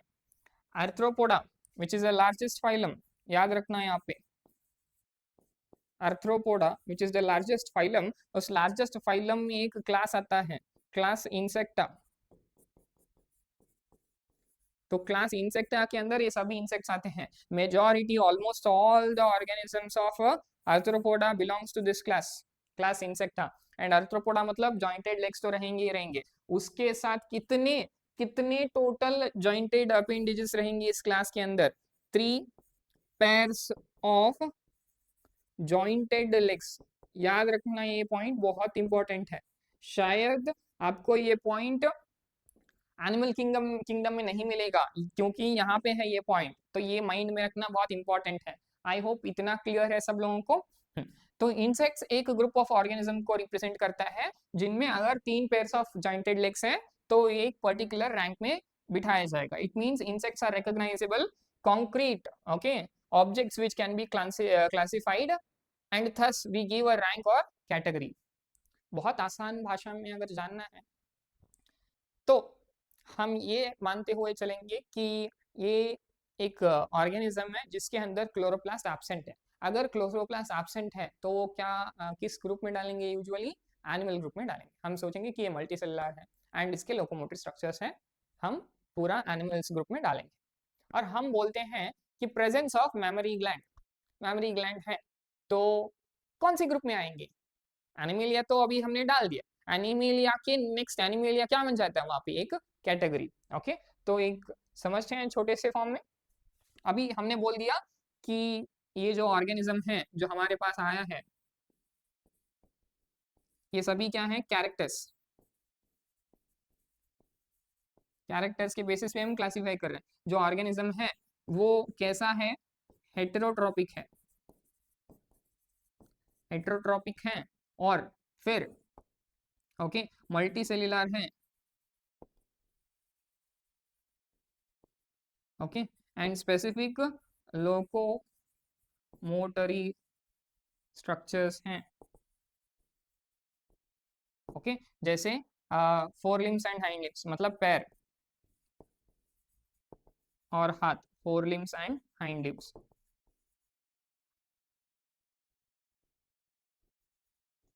ये इतना जानने के बाद आप क्या करेंगे? वो एक ऑर्गेनिजम्स को किसके अंदर रखेंगे? एनिमल। ऑब्वियसली इतने कैरेक्टर्स आप जाने के बाद तो आपको पता चल जाता होगा कि किस बारे में बात कर रहे हैं। एनिमल्स के बारे में बात करेंगे तो एनिमल्स क्या बन जाता है? एक टैक्सॉन बन जाता है। टैक्सा या फिर टैक्सॉन बन जाता है। स्पेसिफिकली एक के बारे में बात करें तो टैक्सॉन। टैक्सॉन तो बोला जा सकता है या फिर इसको टैक्सोनॉमिक कैटेगरी। कैटेगरी तो बन गई। अभी हम और पता लगाएंगे, हमको एक और पॉइंट पता चलेगा कि मैमरी ग्लैंड्स प्रेजेंट है। मैमरी ग्लैंड्स आर प्रेजेंट अगर हैं तो ऑब्वियसली हम इस एनिमल को और किसके अंदर रखेंगे? मैमेलिया, मैमल्स के अंदर रखेंगे। ओके, तो अगर मैमल्स के अंदर रखेंगे तो ये मैमल्स भी क्या बन जाता है? एक टैक्सॉन बन जाता है या फिर इसको ही एक टैक्सोनॉमिक कैटेगरी बोला जा सकता है। इतना क्लियर है सब लोगों को? आई होप इतना सबको पता चल चुका होगा कि हम किस बारे में बात कर रहे हैं और कैसे क्लासिफिकेशन करते हैं। Okay, next, can you name other such groups of organism? जैसे अभी हमने बात कर लिया एनिमल्स को हम क्लासिफाई करते हैं मैमल्स में। अगर मैमल्स के आगे भी आपको जानना है, ओके, तो आप बोल सकते हैं मैमरी ग्लैंड्स में सभी एनिमल्स आते हैं। इस पे स्पेसिफिकली अगर और स्पेसिफिक जानना है तो आप बोल सकते हो ये जो ऑर्गेनिज्म है ये उड़ भी सकता है, इट कैन फ्लाई।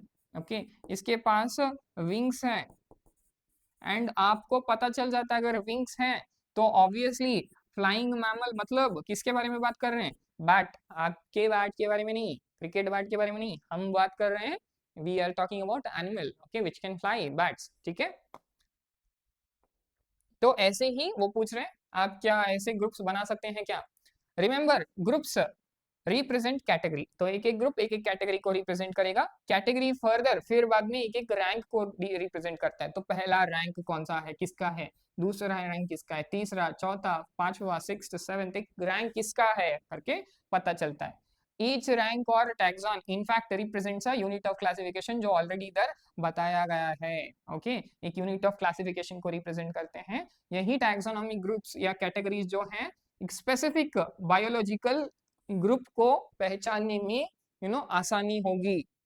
ये भी एक स्टेटमेंट बेस्ड क्वेश्चन आता है।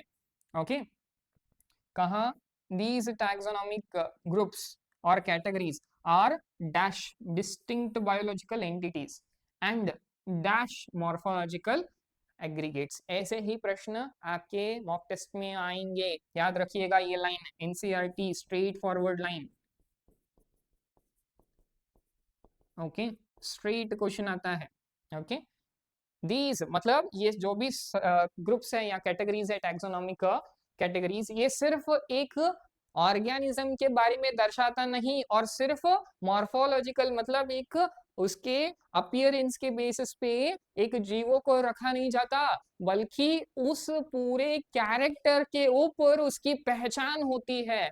वो सिर्फ रखने का एक कैटेगरी नहीं है, वो उस कैटेगरी में रखे हुए जो जीव हैं उन सभी जीवों के कैरेक्टर्स के बारे में हमें पता चलता है। और वो कैरेक्टर सिर्फ देखे हुए या उस ऑर्गेनिज्म के मॉर्फोलॉजी के ऊपर पता नहीं चलता। मॉर्फोलॉजी का मतलब उसका हाइट कितना है, उसका रंग क्या है, जो देखने पे चीजों को पता चले ना, उसको मॉर्फोलॉजिकल कैरेक्टर्स बोलते हैं। तो सिर्फ मॉर्फोलॉजी के कैरेक्टर के बेसिस पे हम एक जीव को क्लासिफाई नहीं कर रहे हैं, पूरे वो जो क्लासिफिकेशन का कैटेगरी होता है उस कैटेगरी में बहुत सारे ऐसे कैरेक्टर्स को हमें पता होते हुए एक जीव को उस क्लासिफिकेशन या उस कैटेगरी के अंदर रखते हैं। और वो कैटेगरी जो है हमें उस पर्टिकुलर ऑर्गेनिज्म या उस पर्टिकुलर कैटेगरी के बारे में पूरा पता चल जाता है कि उसके कैरेक्टर्स क्या क्या हैं।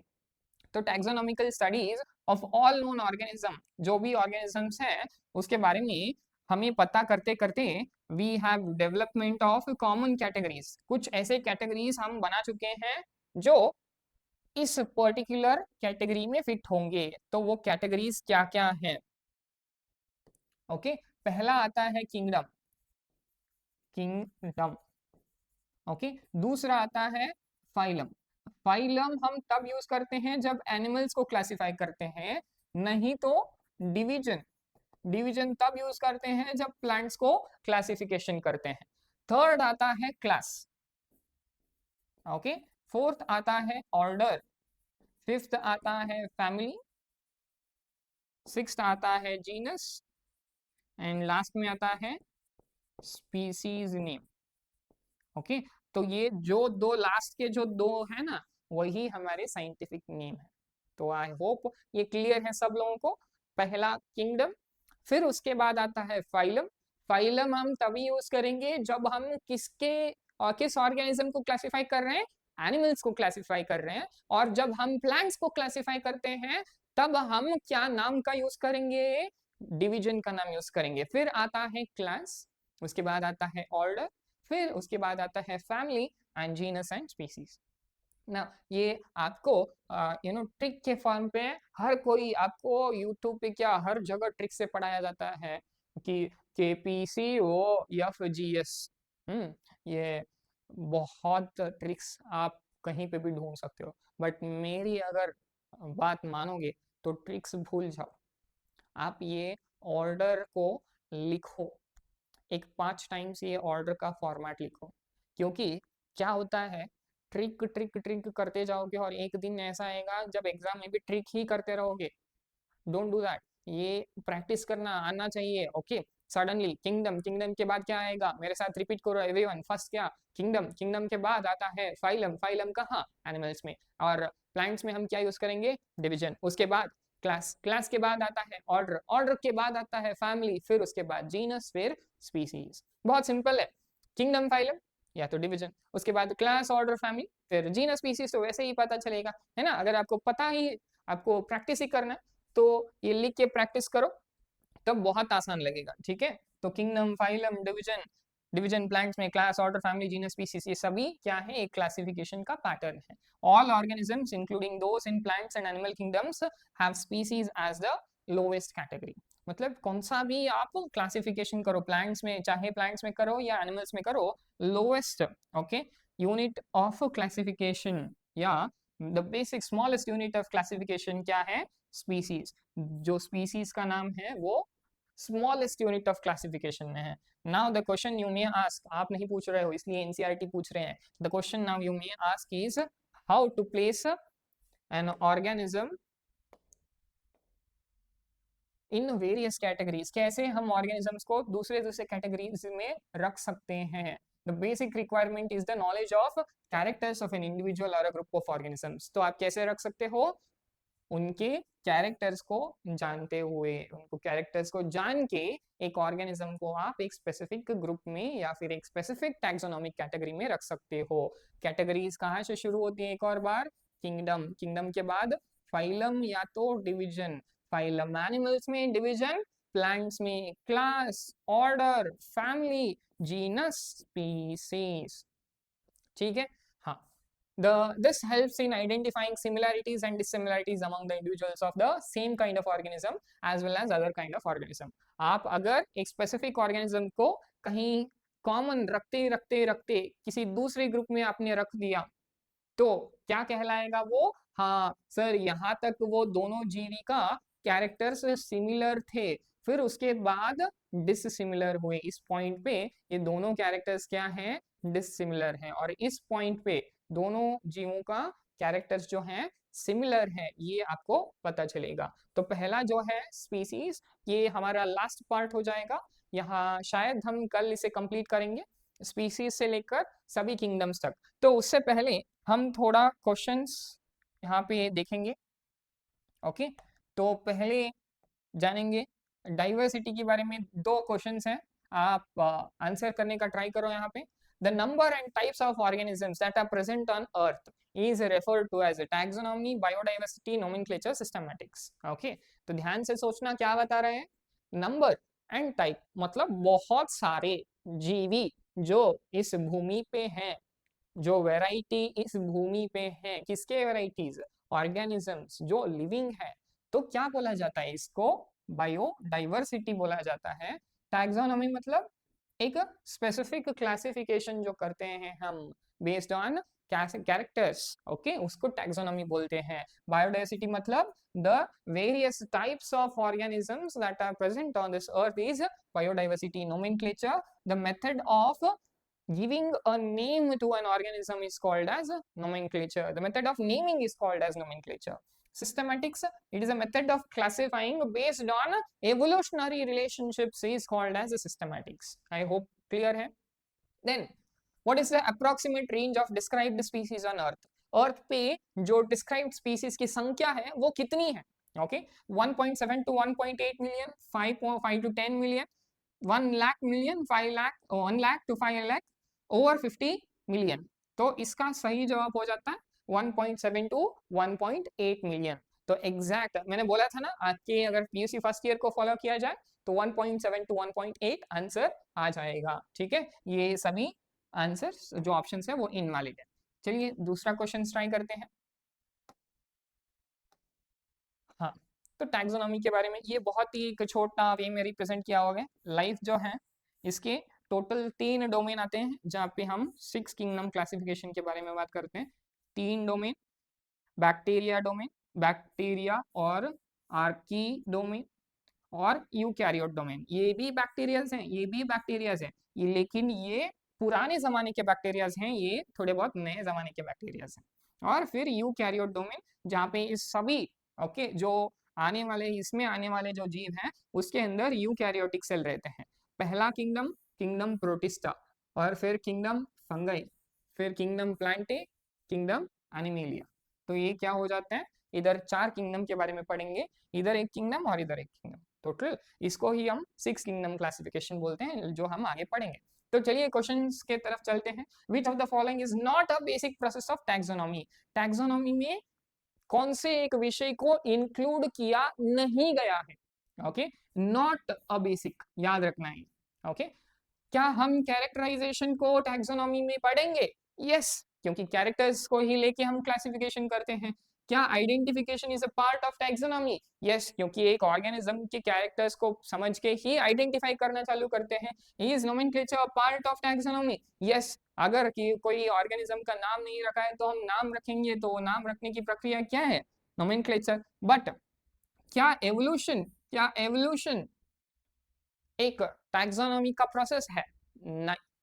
अगर एवोल्यूशनरी प्रोसेस इंक्लूड किया गया और ये सभी चीजों को इंक्लूड किया गया, तब टैक्सोनॉमी के बजाय हम किस वर्ड का यूज कर सकते हैं? सिस्टमैटिक्स। सिस्टमैटिक्स में कैरेक्टराइजेशन, आइडेंटिफिकेशन, नोमेनक्लेचर, उसके साथ साथ एवोल्यूशनरी रिलेशनशिप को हम पकड़ के सिस्टमैटिक्स को डिफाइन करते हैं। बट यहाँ पे क्या पूछ रहे हैं, इन चारों में से कौन सा एक ऐसा प्रोसेस है जो टैक्सोनॉमी में नहीं है? ऑब्वियसली एवोल्यूशन नहीं है। द टर्म सिस्टमैटिक्स यहाँ पे है, देखिए, systematics is derived from Latin word, वो तो सही है, वो लैटिन वर्ड का नाम सिस्टमा है। वो सिस्टमा का मतलब क्या है? Scientific study of organisms. क्या साइंटिफिक स्टडी ऑफ ऑर्गेनिजम्स ही सिस्टमैटिक्स है? नहीं। सिस्टमैटिक अरेंजमेंट ऑफ ऑर्गेनिजम्स, बिल्कुल। एक डिसिप्लिन्ड फॉर्मेट में, एक अरेंज्ड ऑर्डर में ऑर्गेनिजम्स को स्टडी करना ही सिस्टमैटिक्स है। एवोल्यूशनरी हिस्ट्री को हम समझते हैं, वो इंक्लूड करते हैं इसके अंडर। ओके, ये एग्जैक्टली सिस्टमैटिक्स का मतलब एवोल्यूशनरी हिस्ट्री नहीं है। सिस्टमैटिक्स में हम जो पढ़ते हैं, जिन जीवों को क्लासिफाई करते हैं, वो क्लासिफाई करने का आधार एवोल्यूशनरी हिस्ट्री है। और लास्ट में क्लासिफिकेशन बाय हैबिटाइट, ये भी आंसर्स नहीं है, तो आपका आंसर हो जाता है systematic arrangement of organisms. I hope इतना क्लियर है सब लोगों को। तो हमने इस क्लास में क्या क्या पढ़ा? हमने पढ़ा कि लोकल नेम कब यूज किया जाता है, साइंटिफिक नेम कब यूज किया जाता है, नोमेनक्लेचर क्या है। ओके, नोमेनक्लेचर के बाद हम क्या किए हैं, हमने क्लासिफिकेशन के बारे में पढ़ा है, हमने बाइनोमियल नोमेनक्लेचर के बारे में पढ़ा है कि कौन से ऑर्गेनिजम्स हैं जो नामों को देते हैं, नाम देते हैं। ये सभी इंफॉर्मेशन के बारे में हमने पढ़ा है। इसके अलावा हमने बाइनोमियल नोमेनक्लेचर के रूल्स के बारे में जाना है। कब कितने वर्ड्स का जो बाइनोमियल नोमेनक्लेचर हो, कितने वर्ड्स से मिलके बनता है, जीनस नेम, स्पेसिफिक एपिटाइट, उनके रूल्स क्या हैं, उनके बारे में पढ़ा। फिर टैक्सो क्या है, वो पढ़ा हमने। फिर टैक्सोनॉमी के बेसिस पढ़े, क्लासिफिकेशन, कैरेक्टराइजेशन, नोमेनक्लेचर, आइडेंटिफिकेशन, इनके बारे में पढ़ा, फिर सिस्टमैटिक्स के बारे में पढ़ा, फिर सिस्टम नेचुरली जो एक पब्लिकेशन है लिनियस द्वारा लिखित, उसके बारे में पढ़ा। ओके, वो सब पढ़ के हम टैक्सोनॉमिक कैटेगरीज पढ़े। पहला कौन सा आता है, वंस अगेन मेरे साथ रिपीट करो सब लोग, kingdom, phylum in plants, division in animals, है ना, 9। Okay, kingdom, phylum in animals, division in plants, class, order, family, genus, species। तो ये सभी हमने पढ़ा और हम अगले क्लास में स्पीसीज के आगे कंटिन्यूअस करेंगे। ओके, कंटिन्यू करेंगे। ओके, अगर कुछ डाउट्स हैं तो you can ask your doubts in comment section. Okay, अगर ये वीडियो आपको पसंद लगे और ये आपका क्लास अगर अच्छा लगे तो wait for the next class, we'll be uploading it very soon। okay, till then have a great time and जो भी आपने पढ़ा है उसे रिकॉल करते रहिएगा। ओके, बैक टू बैक पढ़ते रहिए, तभी आप परफेक्ट होते रहेंगे। ओके, ठीक है, till then take care, bye bye।